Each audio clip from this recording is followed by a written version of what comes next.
हमने अपनी पिछली वाली वीडियो में रासायनिक समीकरण किसे कहते हैं और किसी रासायनिक समीकरण को हिट एंड ट्रायल मेथड से कैसे संतुलित कर सकते हैं, कैसे करते हैं, इसके बारे में बताया था।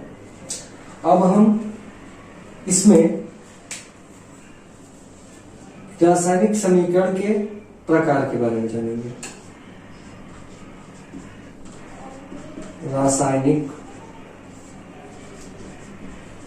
समीकरण के प्रकार।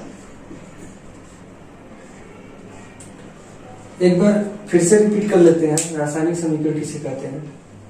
किसी रासायनिक अभिक्रिया को संक्षिप्त में लिखने की जो प्रक्रिया होती है उसी को हम रासायनिक समीकरण कहते हैं। यानी कि कोई भी रासायनिक समीकरण दिया हो, रासायनिक अभिक्रिया दी हो, उस रासायनिक अभिक्रिया में उपस्थित पदार्थों को अगर हम उनके प्रतीकों या सूत्रों के माध्यम से हम प्रदर्शित कर दे तो उसको बोलते हैं रासायनिक समीकरण। अब रासायनिक समीकरण के प्रकार, तो रासायनिक समीकरण जो होते हैं वो दो प्रकार के होते हैं। सबसे पहला होता है संतुलित रासायनिक समीकरण, जिसको हम अंग्रेजी में बोलते हैं बैलेंस्ड केमिकल इक्वेशन।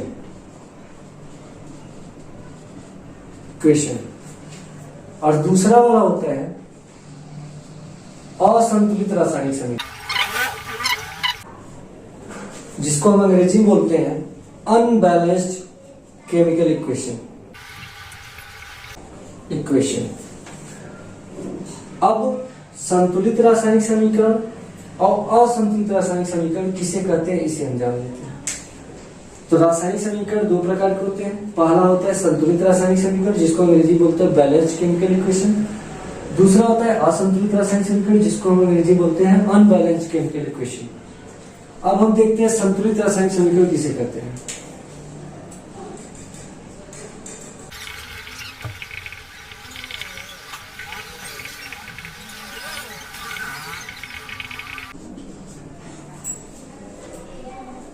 ऐसा रासायनिक समीकरण जिसमें अभिकारकों तथा उत्पादों के प्रत्येक पदार्थ के परमाणुओं की संख्या समान होती है उसको हम बोलते हैं संतुलित रासायनिक समीकरण। असंतुलित रासायनिक समीकरण क्या होते हैं?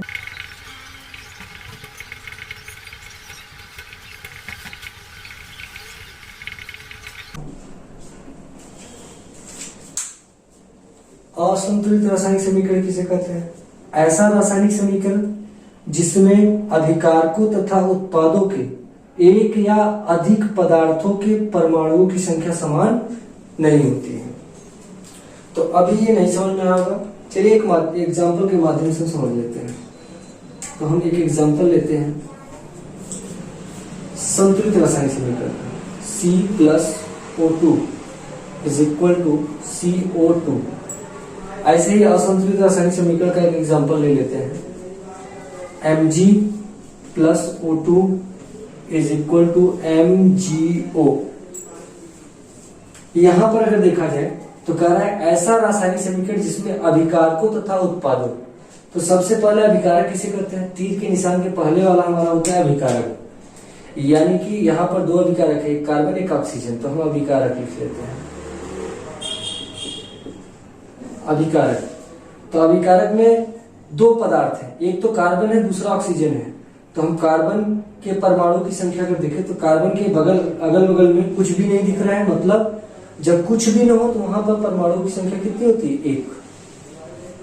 ऐसे ही ऑक्सीजन का अगर देखें तो ऑक्सीजन के अगल बगल में कितना दिख रहा है? 2। यानी कि ऑक्सीजन के परमाणु की संख्या कितनी है? 2। ऐसे ही हम उत्पाद में चेक कर लेते हैं। उत्पाद में हमारे दो पदार्थ है, एक कार्बन एक ऑक्सीजन, और एक कार्बन डाइऑक्साइड पदार्थ बन रहा है जिसमें दो तत्व हैं, एक कार्बन दूसरा ऑक्सीजन। तो हम कार्बन का और ऑक्सीजन का देख लेते हैं। तो कार्बन के अगल बगल में केवल 1 है, क्योंकि कुछ भी नहीं है मतलब 1 है। ऐसे ऑक्सीजन के बगल में कितना है? 2। तो अगर हम यहां से देखें तो ये है हमारा परमाणुओं की संख्या, परमाणुओं की संख्या। तो यहां पर अगर हम देखें तो कार्बन में परमाणुओं की संख्या कितनी है? 1। और ऑक्सीजन में परमाणु की संख्या कितनी है? 2। तो अभिकारक में कार्बन की परमाणु की संख्या 1 और ऑक्सीजन की परमाणु संख्या 2 है, जबकि उत्पाद में देखें तो कार्बन और की भी 1 और ऑक्सीजन की 2, यानी कि दोनों क्या है? समान है। अगर अभिकारकों और उत्पादों के प्रत्येक तत्व या यौगिक, जिसको चाहे तत्व यौगिक कहें चाहे पदार्थ कहें, बात एक ही है, तो प्रत्येक तत्व या यौगिक के परमाणुओं की संख्या अगर समान हो, जैसे यहाँ पर कार्बन और कार्बन 1, ऑक्सीजन ऑक्सीजन 2, तो अभिकारकों और उत्पादों में उपस्थित प्रत्येक तत्व या यौगिक के परमाणुओं की संख्या समान है, इसलिए ये क्या है? एक संतुलित रासायनिक समीकरण है। अब असंतुलित रासायनिक समीकरण किसे कहते हैं? तो इसको अगर हम देखें तो कह रहा है ऐसा रासायनिक समीकरण जिसमें अभिकारकों तथा उत्पादों, तो अब पहले हम अभिकारक लिख लेते हैं। तो अभिकारक कितना दिया है? अभिकारक अगर देखें तो यहाँ पर अभिकारक है Mg, तो Mg के परमाणुओं की संख्या अगर देखें तो Mg के अगल बगल में कुछ नहीं दिख रहा, मतलब कितना है? 1 है। ऐसे ऑक्सीजन का देखें O का, तो ऑक्सीजन के अगल बगल में कितना दिख रहा है? 2, यानी कि परमाणु की संख्या यहाँ पर कितना है? 2।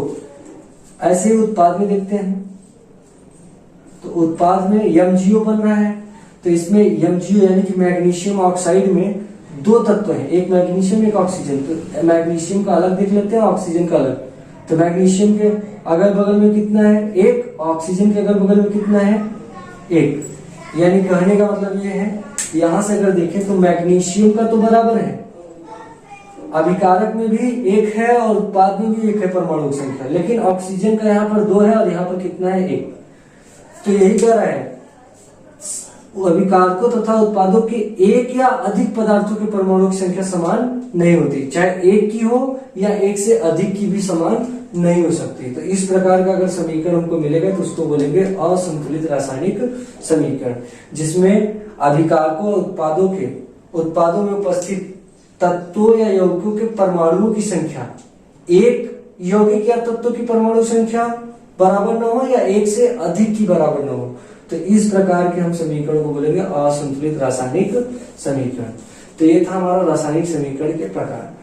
अब हम आगे के टॉपिक में पढ़ेंगे कि असंतुलित रासायनिक समीकरण को जो सिद्ध करने का हीट एंड ट्रायल मेथड पढ़े थे, अब उसकी हम संक्षिप्त विधि को इसके अगले वाले में